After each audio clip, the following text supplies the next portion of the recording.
tous, bienvenue sur cette chaîne, sur ma chaîne, dans cette vidéo. Je suis trop contente de vous retrouver, j'espère que vous allez bien. Bah quoi, toi tu te marres? Moi ça va très bien, j'ai Rachel qui est juste à côté de moi, qui va pas tarder à venir dans mes bras je pense, parce qu'elle demande de l'attention.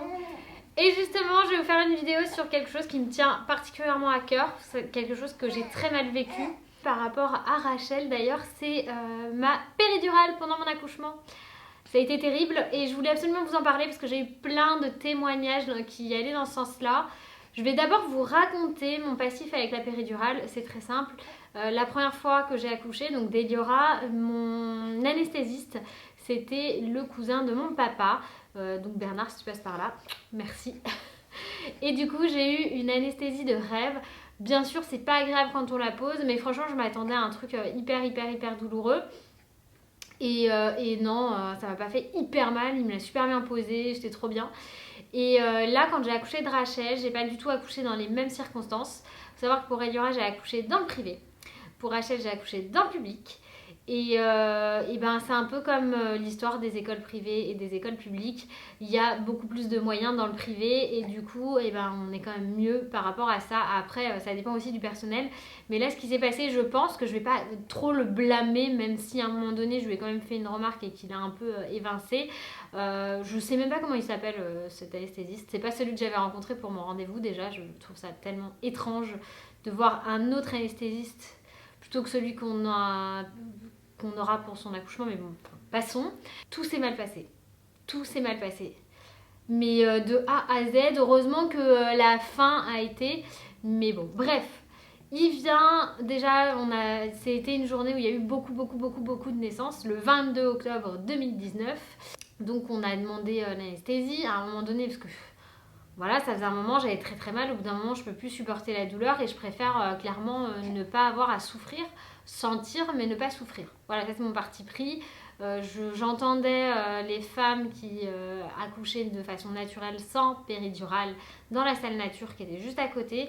Et ben, je pense que ça me donnait encore plus envie d'avoir la péridurale. Je sais qu'il y en a beaucoup mais je sais pas comment vous faites, vous êtes hyper courageuse, j'ai beaucoup de respect pour vous, mais moi je pourrais pas souffrir comme ça pour donner naissance à mon enfant. Enfin, après, ça arrive qu'on n'ait pas le choix. Mais là, si je peux vivre le truc sans avoir mal, ben voilà, moi j'y vais à fond.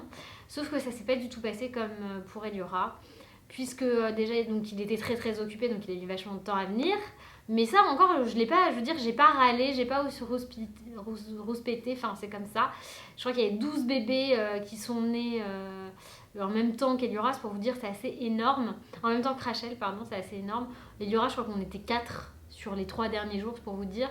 C'est pas du tout la même échelle. Et donc déjà, quand il me l'a posé, il m'a fait tellement mal.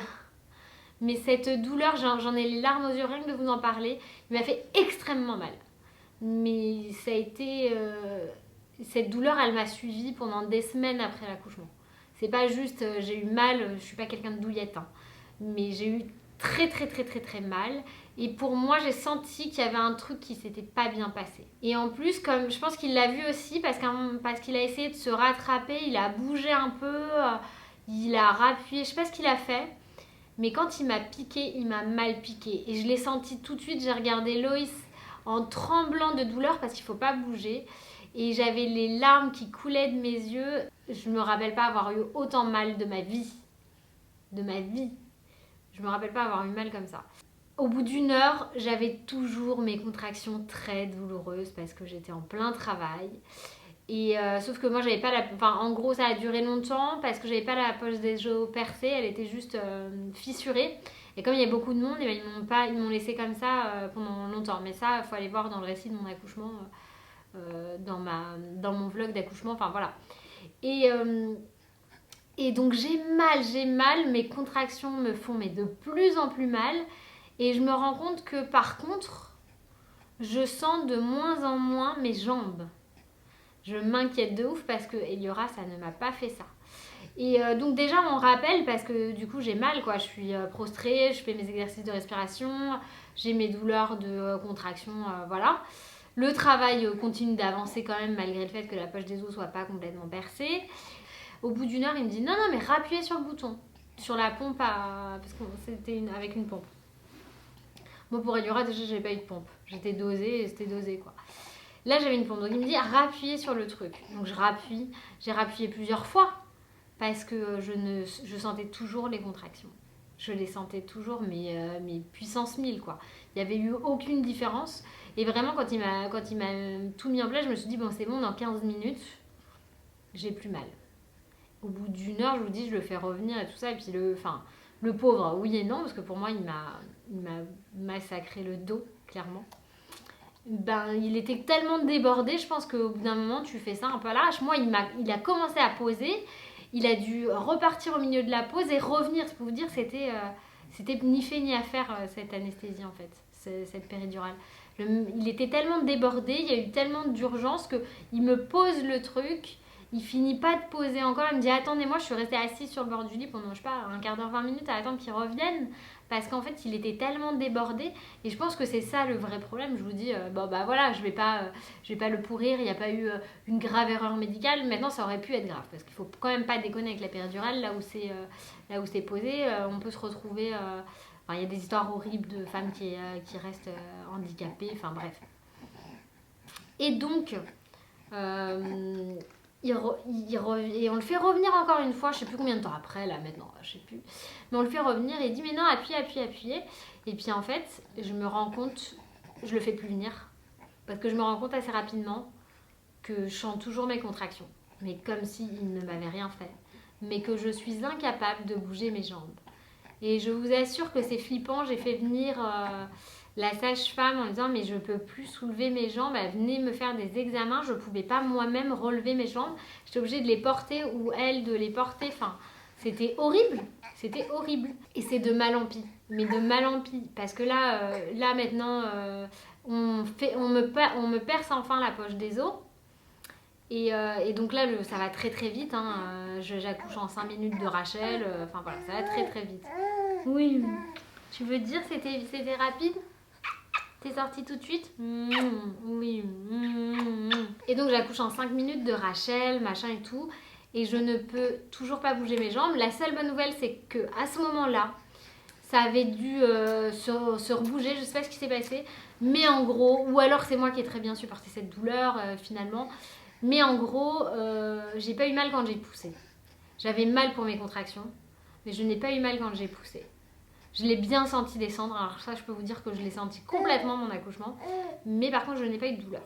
Mais j'avais toujours mes douleurs de contraction. Et le truc le plus flippant, je n'ai pas senti mes jambes correctement avant le lendemain. Ça veut dire que je n'ai pas pu descendre du lit. Du lit où j'étais installée pour accoucher, ils ont dû me porter parce que je n'avais aucune de mes deux jambes qui tenaient, elles tenaient pas. Je les sentais plus. Et à ce moment-là, franchement, il y avait le bonheur d'avoir Rachel dans les bras et la peur de ne plus jamais sentir mes jambes parce que j'avais du mal même à faire en sorte qu'elles restent sur le cale-pied du fauteuil roulant où ils m'ont mis pour me remonter dans ma chambre, quoi. Alors pour Eliora, j'avais été sur un fauteuil aussi, mais j'avais été tout à fait capable de descendre et de m'asseoir moi-même. Là, je n'avais pas été capable. Ils étaient à deux pour me tenir, dont Loïs, pour que je puisse m'asseoir en fait sur ce fauteuil. Et ça, c'était le truc le plus flippant pour moi. Et ce qu'il faut savoir, c'est que j'avais tellement mal au dos. Mais quand je vous dis que j'avais mal, alors au début, la première nuit, honnêtement, je me suis dit c'est l'accouchement et la literie qui est pas confortable. Enfin, tu vois, t'as l'impression de dormir sur une planche de bois, quoi. Et j'avais mal, mais là où il m'avait piqué, j'avais l'impression d'avoir un bleu énorme, quoi. Vraiment, mais cette douleur. Et j'ai mis 24 heures à retrouver toutes les sensations dans mes jambes. Mais même plus que ça, en fait. Parce qu'après, mon bassin a vrillé, en fait, au moment de l'accouchement. Parce que je pense que je pouvais pas tout contrôler. T'es en train de sucer ton pouce, là? T'es en train de sucer ton pouce, c'est ça, ces petits bruits? Je pense que je pouvais pas tout contrôler parce que justement, je sentais pas mes jambes. Bon, prends le pouce. Parce que je sentais pas mes jambes. Et ça, c'était hyper flippant pour moi. Ça a été la partie la plus flippante de mon accouchement parce que Rachel allait très bien. Par contre, ça a été infernal. Infernal parce que je suis rentrée en salle d'accouchement, il devait être 11h. En fait, elles m'ont mis là en salle de travail, je veux dire. Parce que justement, j'étais en travail et que ma poche des os, elle est fissurée. Mais en gros, elles sont venues, vu qu'elles étaient complètement débordées, enfin, tu vois, c'est juste un constat. Elles sont venues me percer la poche des os qu'à 18h au moment où elles ont changé d'équipe. Parce que je vous dis, il y avait déjà 12 bébés qui étaient nés. Donc en fait, j'ai souffert le martyr. Enfin, oui, j'ai souffert le martyr. Pour ça, quand j'ai eu des contractions, c'était très très mal. Toute la journée. De 11h à 20h quasiment. Je sais plus à quelle heure t'es née, toi. Faut que je regarde. Maman l'a oublié. Je sais plus. Et pour moi, cette anesthésie, c'était vraiment l'anesthésie de l'horreur.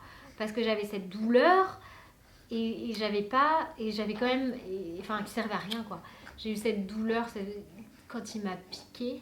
Normalement, vous êtes censé avoir une sorte de pression, mais. Et un petit peu mal. Mais pas cette douleur. Mais franchement, c'était dans le nerf, quoi. Vraiment, dans le nerf. Oh là là.